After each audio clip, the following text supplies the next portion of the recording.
Buenos días, buenas tardes o buenas noches.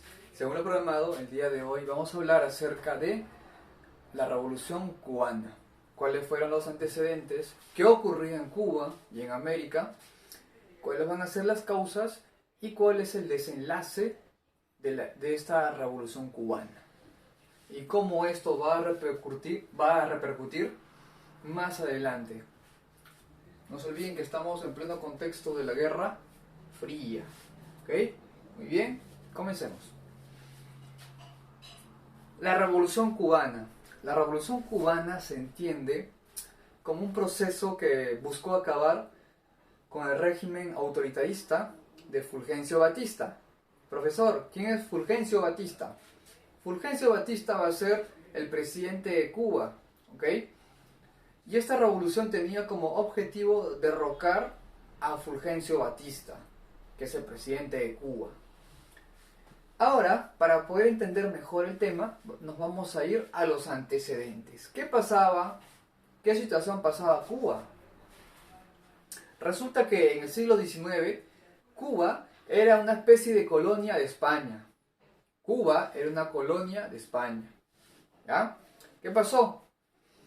Estados Unidos tenía cierta relación con Cuba, ya que Estados Unidos comerciaba con Cuba. Enviaba sus barcos desde Estados Unidos hasta Cuba para comerciar. Resulta que hubo un incidente en el cual uno de estos barcos que enviaron de Estados Unidos a Cuba sufrió un ataque, sufrió un desperfecto y explotó. Entonces se va a asociar este ataque ¿a quién? A España, que tenía como colonia a Cuba. Este fue, como se dice, el momento idóneo para que los Estados Unidos se enfrenten y declaren la guerra a España. Es ahí donde se produce la guerra hispano-norteamericana entre España y Estados Unidos. Producto de este enfrentamiento, Estados Unidos va a terminar por vencer a la Armada española, a vencer a la flota española que estaba al frente de Cuba, ¿ya? Estados Unidos derrota a la Armada española, ¿ya? Y se va a quedar con 3 territorios, que va a ser lo que es Puerto Rico, Filipinas y Guam. España, toda perdedora, tiene que irse y aceptar que Cuba es un país ahora libre, independiente, y que Cuba ya no es más una colonia de España. Estados Unidos vence a España y España tiene que retirarse. Cuba pasa por 3 momentos a lo largo de su historia. El primer momento de Cuba es el periodo colonial, que abarca desde 1510 hasta 1898. O sea, más o menos desde la llegada de los españoles hasta cuando los españoles van a ser derrotados por Estados Unidos y se van a su país. Este es el periodo colonial, ¿ok? Desde la llegada de los españoles a América, en este caso Centroamérica, y hasta el momento cuando los españoles se van, producto de que pierden la guerra contra Estados Unidos.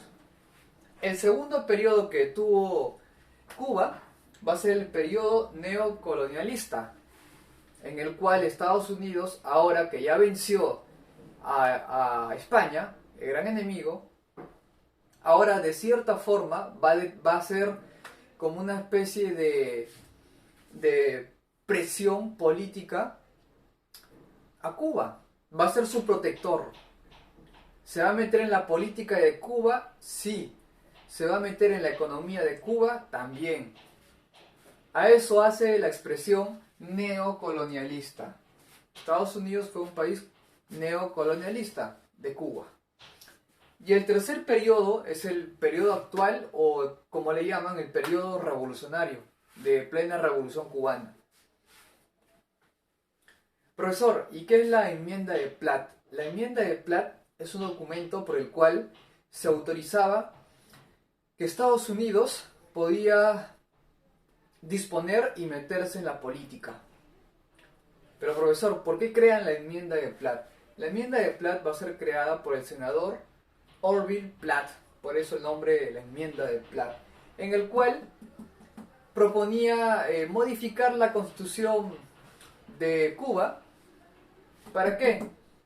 Para poder solventar los gastos del ejército, modificando la constitución política, o sea, cobrando impuestos, cargas fiscales. ¿A favor de quién? A favor de Estados Unidos y también de Cuba. O sea, era como una especie de protección.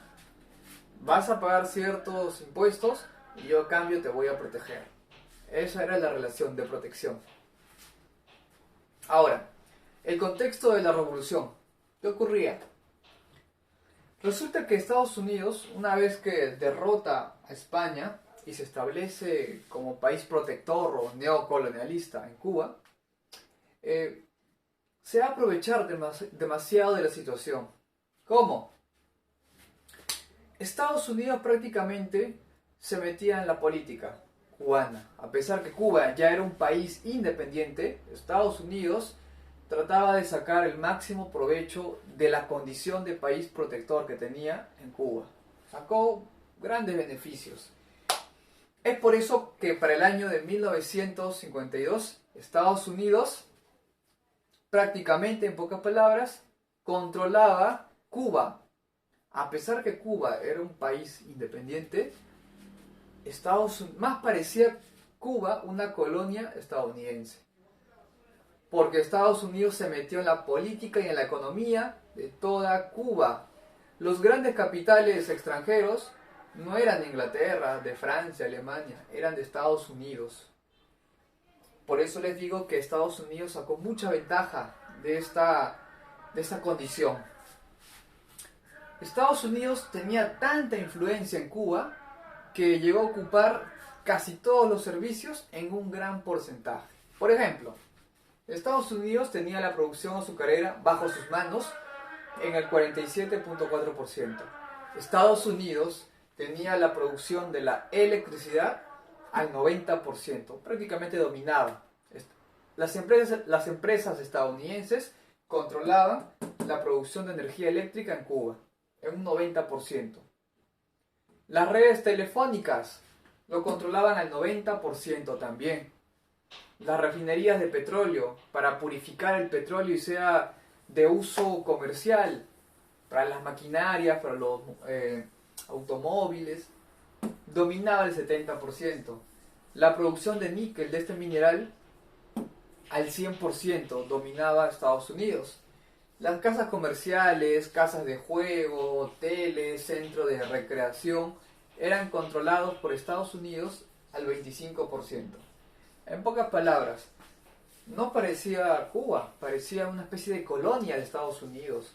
A pesar que Estados Unidos apoyó a Cuba para derrotar a los españoles, al final lo va a convertir en algo parecido a lo que derrotó.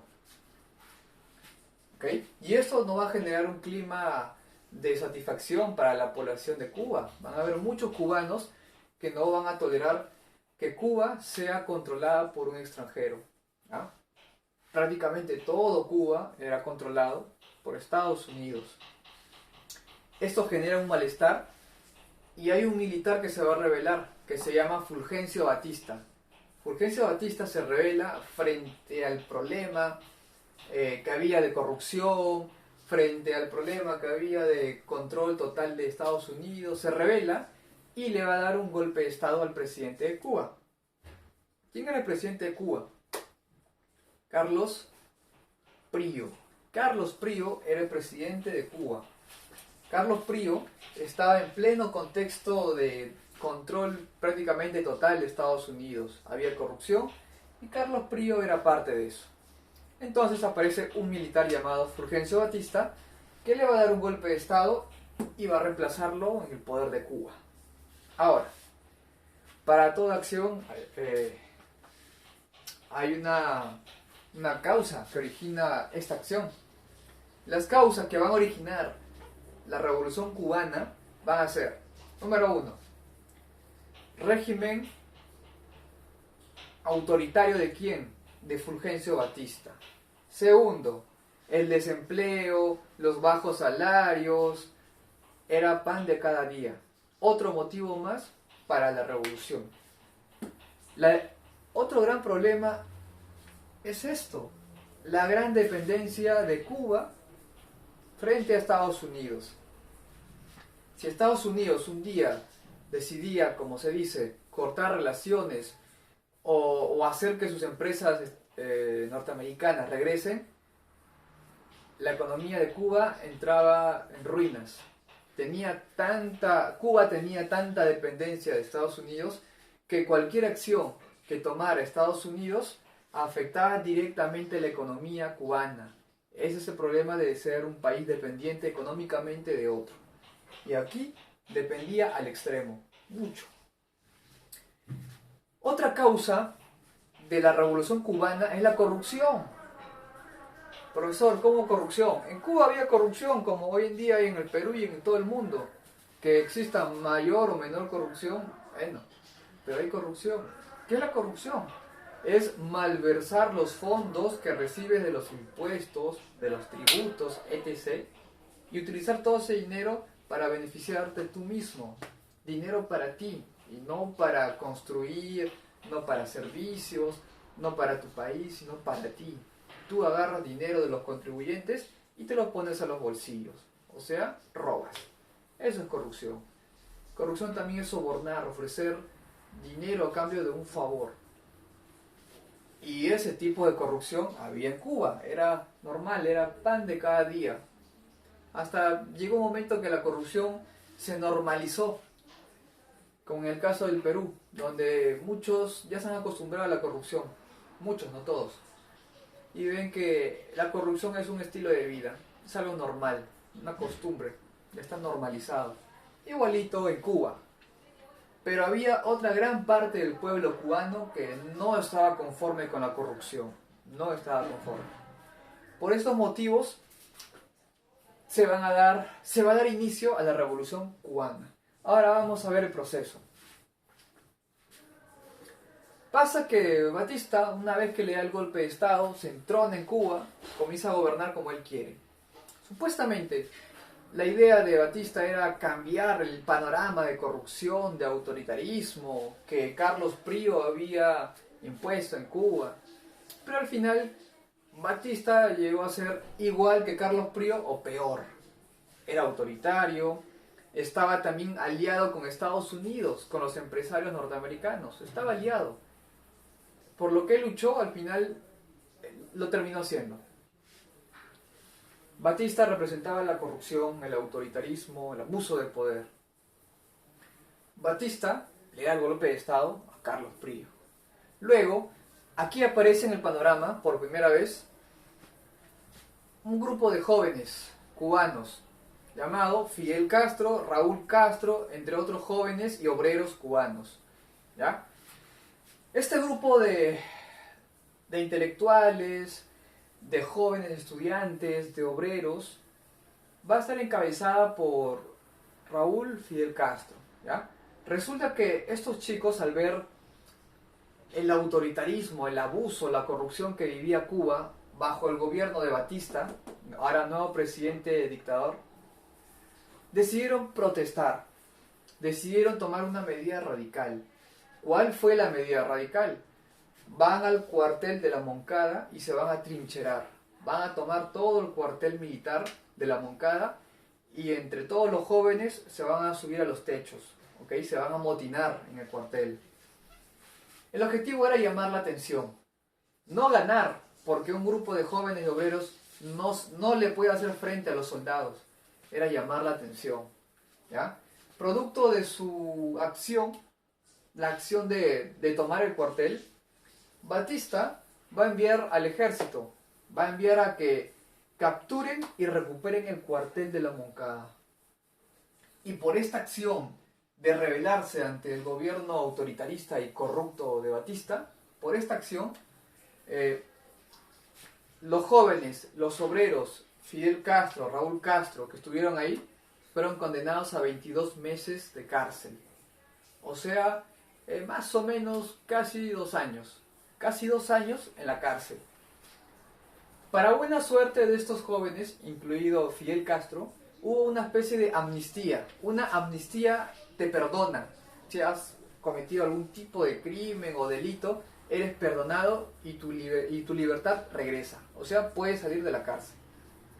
Este grupo de jóvenes que se rebeló y que tomaron el cuartel de la Moncada, después de los 22 meses salen libres. ¿Ya?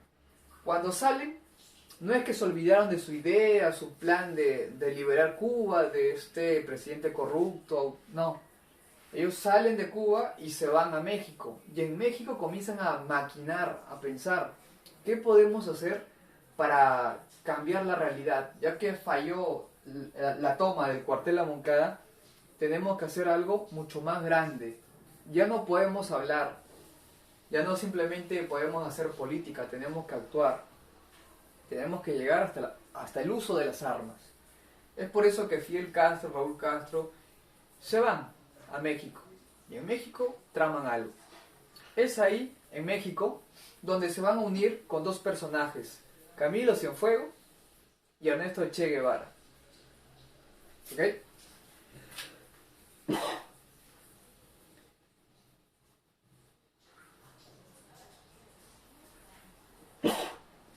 Se reúnen con estos dos personajes para regresar de nuevo a Cuba y atacar.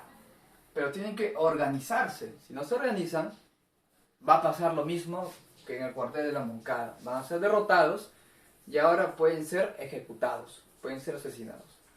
Es por eso que en el año de 1956, ¿okay?, este pequeño ejército de caudillos van a Alegría de Pío, que es un lugar ubicado en Cuba. No fueron muchos. Y este pequeño grupo de personajes, de soldados, de caudillos, fueron derrotados. Solo lograron escapar un aproximado de 20 personas. Y se tienen que refugiar en lo que es la selva maestra. ¿Ya? En ese lugar se refugian los que pudieron escapar. Hasta ahí vemos que el panorama no estaba muy bien, que digamos. Los rebeldes, los caudillos estaban perdiendo. ¿Ya? Pero de a poco va a cambiar la historia de esta revolución. Para el año de 1957, estas guerrillas se van a reagrupar, van a aumentar su número, ¿ya?, y van a mejorar su preparación y se van a enfrentar en el combate de La Plata, donde van a vencer. Las tropas que estuvieron comandadas por Camilo Cienfuegos, Ernesto Che Guevara y Fidel Castro van a vencer en el combate de La Plata. Desde aquí, primera victoria para los rebeldes, para los revolucionarios. Luego, ¿qué va a pasar? La ofensiva del gobierno, o sea, los soldados o la milicia que va a enviar el presidente Batista, busca de una vez por todas acabar con el ejército de Fidel Castro y de los revolucionarios. Ese era el objetivo del ejército de Batista.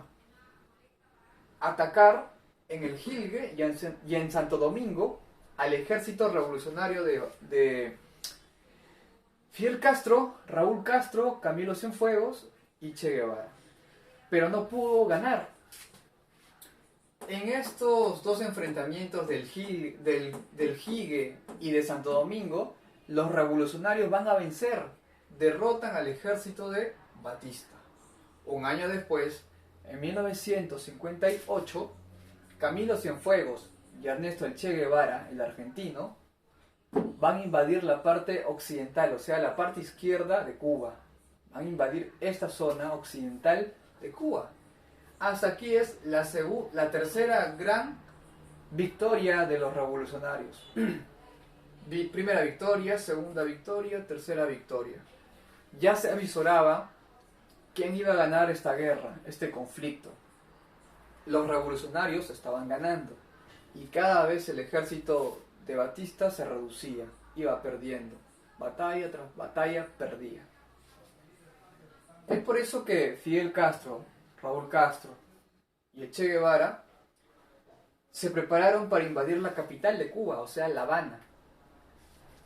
El lugar más importante, el lugar donde faltaba dominar, controlar, era La Habana, la capital. Esa iba a ser la estocada final para derrotar completamente al ejército de Batista. El último, como se dice, refugio, el último bastión de Batista estaba en La Habana. Se preparan y prácticamente acaban con el ejército oficial, acaban con el ejército de Batista. Batista, para salvar su vida, porque estaba perdiendo, su ejército estaba siendo derrotado, se escapa, se va de Cuba, se va a Santo Domingo y ahí se esconde. Para el año 1959, los revolucionarios que tenían a Camilo Cienfuegos, Ernesto Che Guevara, Raúl Castro, Fidel Castro, obreros, entre otros, toman la capital y declaran el control total de Cuba, ya que Batista se escapó. Toman la capital, La Habana, y luego convocan a una especie de elecciones, en el cual va a salir ganador Manuel Urrutia, que luego va a ser reemplazado por otro presidente. Pero el primer ministro va a ser Fidel Castro. Es ahí que comienza la vida política, ya en el poder de Fidel Castro, como primer ministro. Luego, poco a poco va a ascender y se convertiría en el presidente de Cuba. Pero todo esto va a ser el proceso para que los cubanos se puedan liberar de un presidente corrupto, dictador, que apoyaba a Estados Unidos, que prácticamente Cuba pareciera que fuera una colonia de Estados Unidos y no un país independiente, y diversos problemas sociales, que no se puede decir al 100% que fue la solución, pero bueno, tuvo ciertas ideas Fidel Castro para poder de alguna forma mejorar, pero no todo puede ser perfecto, también tomó acciones negativas para el pueblo. ¿Ok? Muy bien, eso sería todo por hoy, nos vemos.